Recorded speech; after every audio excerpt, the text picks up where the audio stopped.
novamente, nós estamos fazendo mais um vídeo, dessa vez com o pessoal do Sicredi. Agora nós estamos aqui com o Denilson e com o Luiz, e eles trabalham diretamente com a parte de investimentos ali no Sicredi. Então hoje o papo nós vamos falar a respeito de investimentos. O que um investidor deve analisar antes de investir o seu dinheiro? Principalmente aqui no Brasil.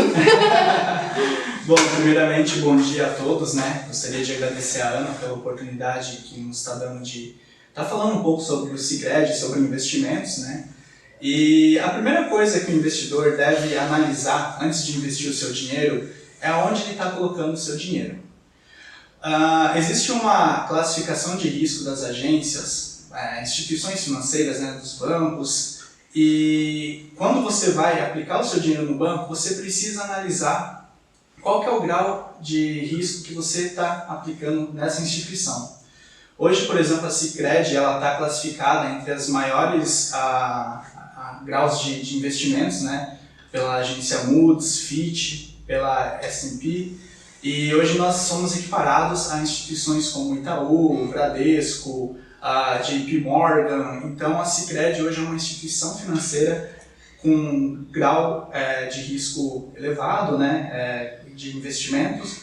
Então a primeira coisa que o investidor deve fazer antes de alocar o seu dinheiro é procurar a instituição mais segura para que ele possa alocar o seu recurso. E isso tem muito a ver com o tipo de investidor que ele é também, ou não? Teria só a ver mesmo com a questão da carteira de investimentos ali?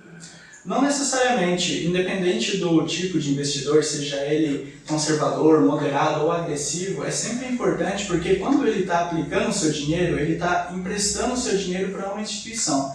Então essas agências de classificações de risco medem qual que é o grau de risco dessa instituição te devolver esse dinheiro que você está emprestando para ela. Então é de extrema importância o investidor saber qual que é o grau de risco dessas instituições para que eles possam estar alocando o seu capital.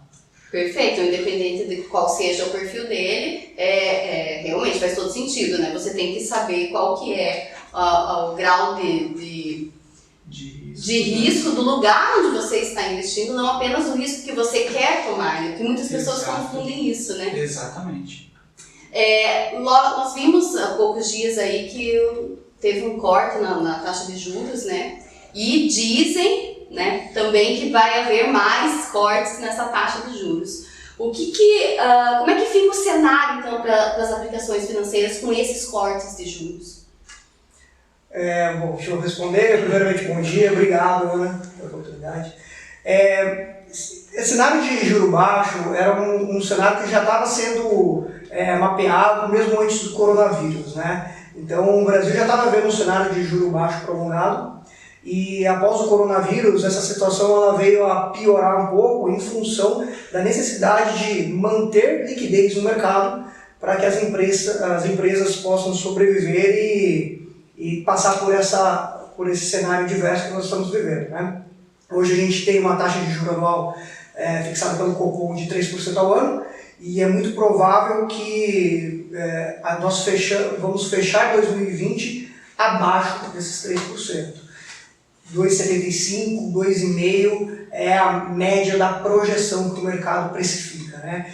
E isso é diretamente ligado à remuneração dos investimentos, porque de qualquer forma, independente da categoria do investidor, seja ele conservador, moderado ou agressivo, ele tem que ter renda fixa dentro da carteira.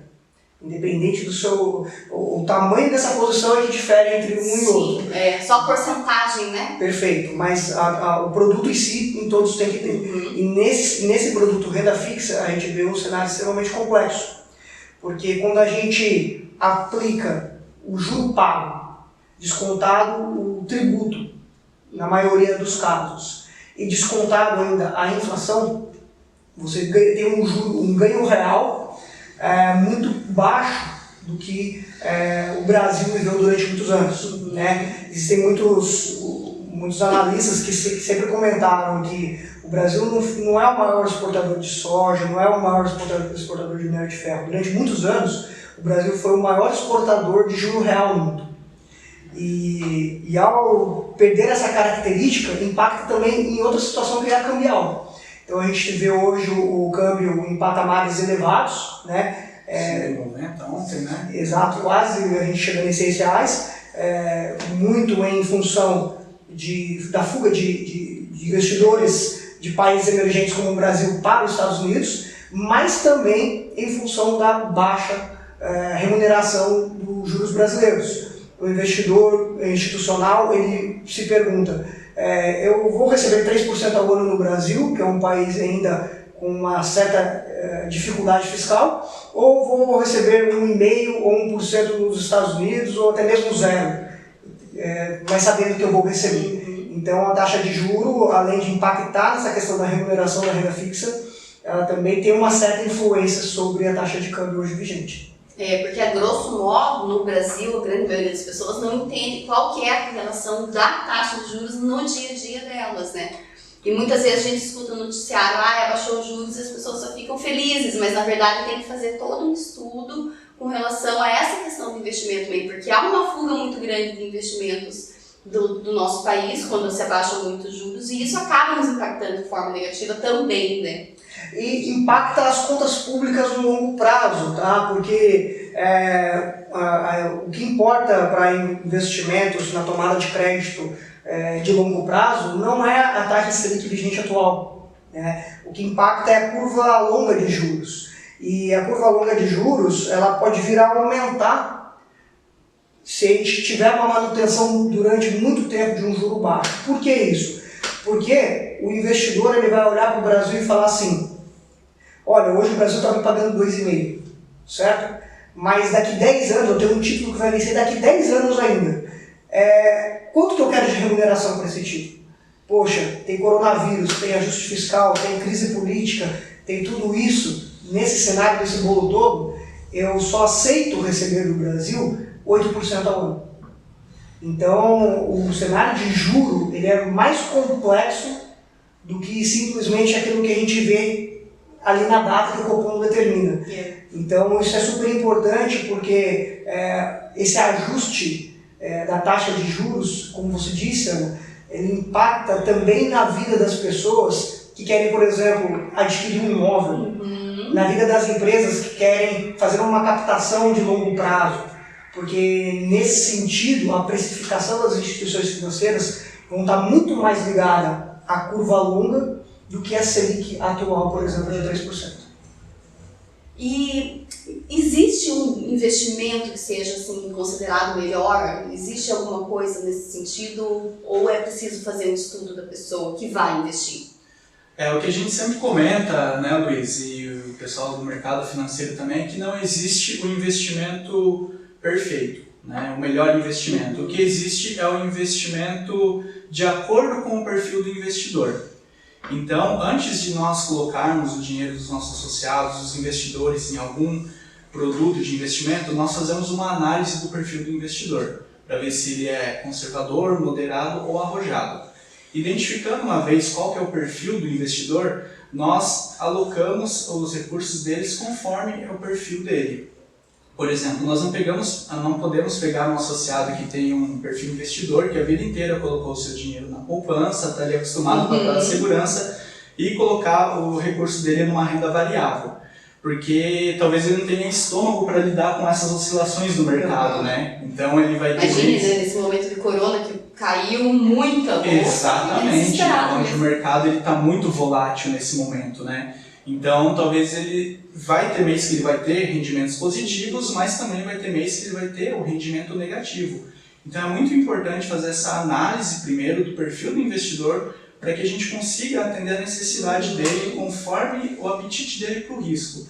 Pois, senão, se a gente fizer, nesse exemplo que eu falei, né, um conservador colocar numa renda variável, ele pode ter uma má experiência e nunca mais voltar para a bolsa, que é o que acaba acontecendo, né? Muitos investidores... Me deixou na poupança. Exatamente. Foi o que aconteceu no começo do ano agora. Muitos investidores, devido ao bom desempenho da bolsa, né, que estava na casa dos 120 mil pontos, e noticiando no Jornal Nacional que a bolsa era o melhor investimento. Batendo recordes. Exatamente. Então, muitos acabaram tirando seu dinheiro da renda fixa, da poupança, e se aventurando no mercado de renda variável.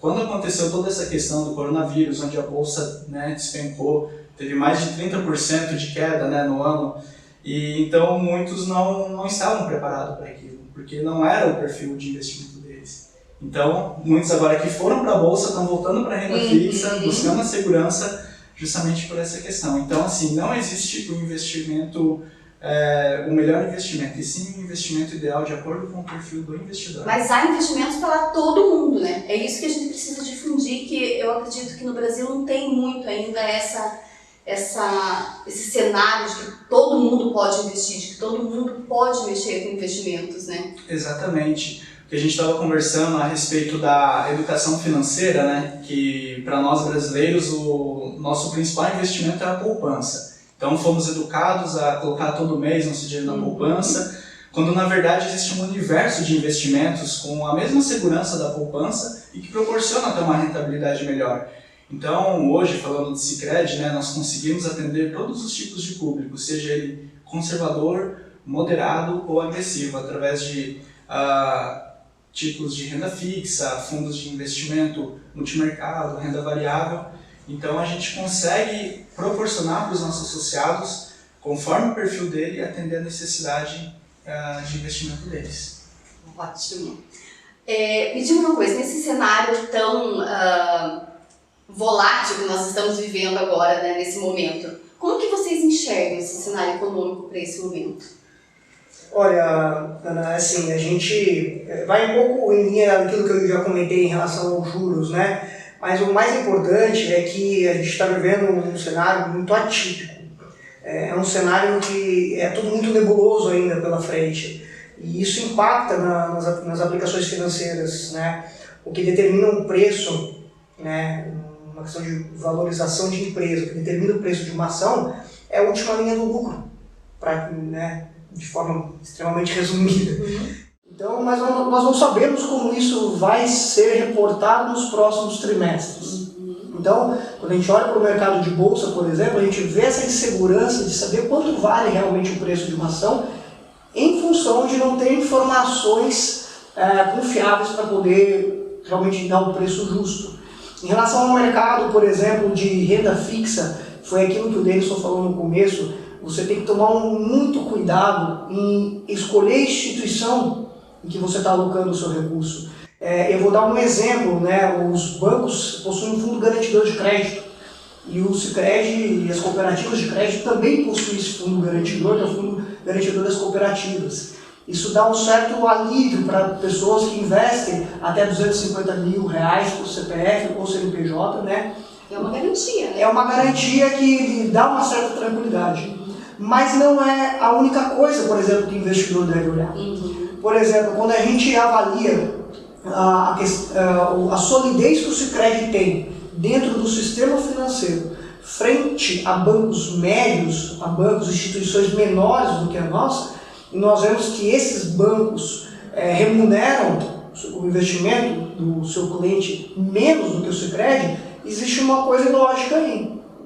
Então é por isso que a importância sempre do investidor nesse cenário macro olhar instituições sólidas, porque muitas vezes, o Sicredi é um exemplo disso, você encontra soluções que estão próximas de você, em detrimento de coisas extremamente arrojadas e que às vezes esses 250 mil do FGC mascaram. Né? Então é muito melhor você olhar a instituição, né, do que olhar o FGC. Porque a instituição, na prática, garante aquilo. Né? O Sicredi é uma instituição que já tem mais de 100 anos, por exemplo. E que ainda está crescendo muito. Crescendo na média dos últimos 10 anos, 20% ao ano. Só para você comparar isso ao PIB brasileiro, você já vê o tamanho desse crescimento. E uma instituição que possui quase 20 bilhões em patrimônio líquido. Ou seja, quando a gente olha o cenário macro e a gente vê muita incerteza pela frente, nunca foi tão importante o investidor encontrar locais para poder guardar os seus recursos e ele tem a segurança que eles estão sendo bem cuidados. Porque nesses momentos voláteis, de cenário volátil, né, a segurança é tudo que a gente precisa, né, tudo que a gente busca, realmente. Para finalizar, então, como que as pessoas que nunca pensaram em investir, o que elas devem fazer? Bom, a primeira coisa que as pessoas que nunca investiram e querem começar a dar o primeiro passo, O ideal é procurar um consultor de investimento, né, um gerente da sua conta e buscar informações, porque hoje nós vemos na internet muitas informações, muitas boas, mas também tem muitas informações erradas. Eles acabam vendendo muito sonho para os investidores, viva de bolsa, ganhando 100, 200 por dia sem sair de casa, quando na verdade não é bem assim. Então, para quem está querendo começar a dar os primeiros passos no investimento, a gente recomenda procurar um consultor de investimento que é um profissional qualificado, certificado, que vai poder orientar o investidor como ele deve começar e aonde que ele deve alocar da melhor maneira os seus recursos. E antes disso, eu queria só complementar, fazer a lição de casa, né? Você fazer o seu orçamento doméstico, você avaliar seus custos, aquilo que é necessário, aquilo que realmente pode ser cortado. Eu acho que o primeiro passo, além de buscar informação, como o Denilson falou, é fazer sobrar dinheiro. Fazer sobrar dinheiro não é uma coisa fácil, né? Porque a gente tem N demandas na nossa vida, então é super importante você fazer essa lição de casa. Olha para dentro de casa, faz esse orçamento. Existem várias planilhas hoje disponíveis gratuitamente na internet para você poder fazer esse controle. E aliado isso que o Denilson falou, com essas informações e dinheiro disponível, você montar gradativamente um plano de investimentos de acordo com o seu perfil.